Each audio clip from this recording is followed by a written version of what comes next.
นตกครับแมวไม่ได้อยู่ในห้องน้ำครับ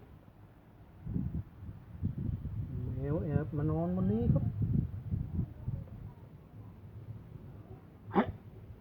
ให้ตื่นไม่ตื่นด้วยครับโปรดสังเกตหางครับ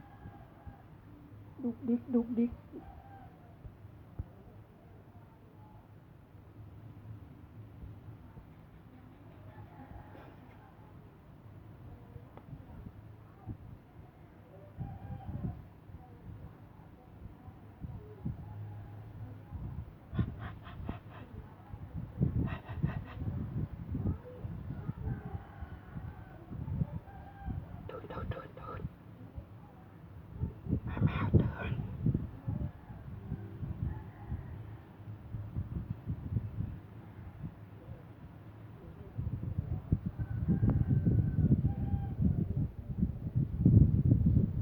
หลับจริงๆนะครับ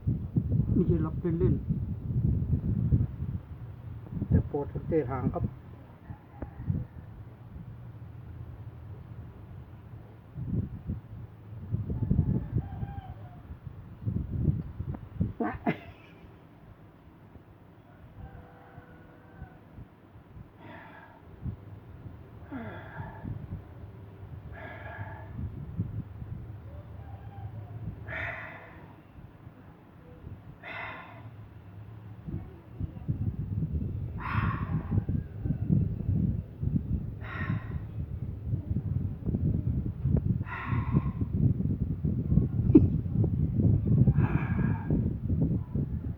ตึงตึงตึงตึงตึง